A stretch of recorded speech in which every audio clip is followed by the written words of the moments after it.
헛똑똑 잡학 아카이브 10분이면 구조가 보입니다. 자, 여러분, 국가가 우리 삶에 어디까지 들어올 수 있을까요? 1960년대 한국에서는요, 국가가 바로 거기까지. 그러니까 우리 점심 메뉴, 아이들 도시락, 심지어는 결혼식이나 장례식까지 들어왔다는 겁니다. 정말 낯설면서도 어딘가 익숙한 그 시절 이야기, 지금부터 한번 시작해 볼게요. 자, 그럼 이 모든 게 대체 어디서부터 시작된 걸까요? 그 이유를 알려면 우리 당시 시대적 배경부터 한번 살펴봐야 합니다. 전쟁은 끝났는데 나라는 여전히 너무 가난했고요. 국내 시장은 작았죠. 외화는 항상 부족했습니다. 그러니까 정부 입장에선 답이 딱 하나밖에 없어 보였던 거예요. 바로 수출. 어떻게든 만들어서 밖에 팔아서 달러를 벌어오자. 그리고 이 그래프 좀 보세요. 바로 그 결과입니다. 1960년에 고작 3,200만 달러였던 수출액이 10년도 안 돼서 6억 2천만 달러를 훌쩍 넘어버려요. 정말 어마어마한 성공이었죠. 그래서 정부가 아예 수출의 날이라는 기념일까지 만들어서 이 성공을 거의 국민적인 운동으로 밀어붙인 겁니다. 자, 그런데 진짜 중요한 건 여기서부터입니다.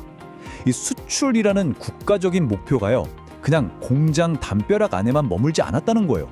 생각해보세요. 수출 국가는 뭐죠? 생산이 최우선인 나라잖아요. 그 말은 곧 국민들이 덜 써야 한다는 뜻이거든요. 바로 이 지점에서 국가가 우리 일상 속으로 성큼 들어오기 시작하는 겁니다. 국가의 개입은 가장 기본적인 것, 바로 음식에서부터 시작됐습니다. 바로 혼분식 장려운동이라는 건데요.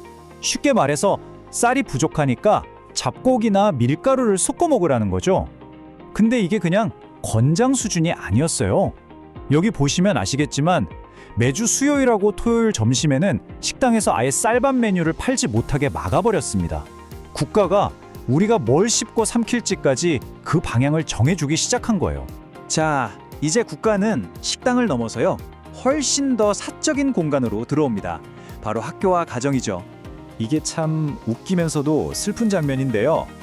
당시에 학교에서 선생님들이 뭘 했냐면 아이들 도시락을 일일이 검사했어요. 혹시 쌀밥만 싸온 건 아닌지, 잡곡은 잘 섞었는지 확인하려고요. 말 그대로 어린아이의 도시락통이 국가정책이 실행되는 최전선이 되어버린 셈이죠. 근데 여기서 국가가 한 걸음 더 나아가요. 그냥 규칙으로만 두는 게 아니라 이걸 아예 문화로 만들려고 한 겁니다. 학교에서는 혼분식의 노래 같은 걸 가르치면서 아이들이 절약의 논리를 자연스럽게 배우게 했죠. 그리고 여기서 우리가 생각해봐야 할 지점은 결국 이 모든 부담이 누구에게 갔을까 하는 점입니다. 맞아요. 매일 집에서 식단을 고민하고 도시락을 싸야 했던 바로 여성들이었죠. 자, 여기서 끝이 아닙니다. 국가의 개입은 이제 가족의 가장 신성하다고 할 수 있는 의식에까지 파고들기 시작합니다. 1969년에 정부가 가정일의 준칙이라는 걸 발표하는데요. 겉으로 내세운 명분은 아주 그럴싸했어요. 허례허식과 낭비를 줄이자. 근데 그 내용을 뜯어보면요, 정말 깜짝 놀랄만 합니다.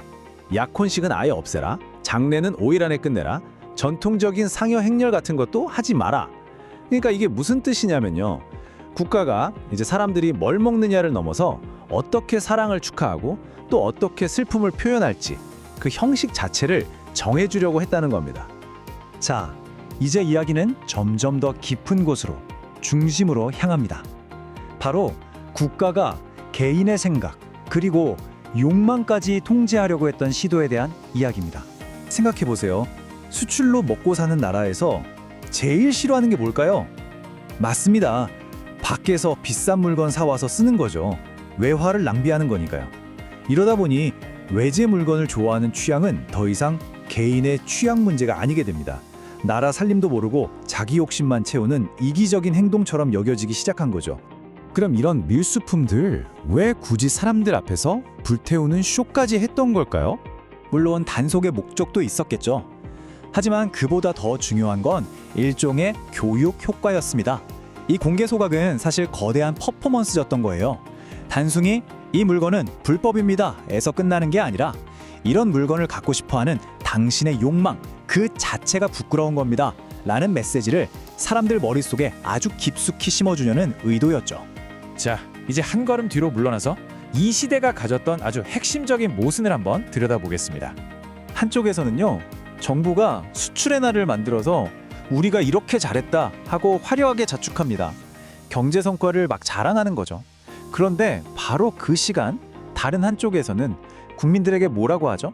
밥상에서부터 절약하세요 라고 가르칩니다. 이 두 장면의 대비가 정말 엄청나지 않나요? 결국 그 시대의 본질은 이 한 문장으로 요약이 되는 것 같습니다. 우리가 한강의 기적이라고 부르는 그 눈부신 경제 성장은요, 단순히 공장에서 땀 흘려 만들어진 것만은 아니었다는 겁니다. 그 뒤에는 수많은 개인들의 선택과 사적인 삶이 국가 발전이라는 거대한 목표 아래에서 희생되면서 그렇게 떠받쳐진 기적이기도 했던 거죠. 그래서 이 이야기는 단순히 1960년대의 옛날 이야기로 끝나지 않습니다. 성장을 위해서 혹은 더 큰 공동체의 목표를 위해서 우리 개인의 일상은 과연 어디까지 양보될 수 있을까요? 이 질문은 반세기가 훌쩍 지난 지금도 계속해서 다른 모습으로 우리 앞에 놓여 있는 것 같습니다. 자팍으로 구조를 기록합니다. 구독해두시면 다음 이야기도 이어집니다.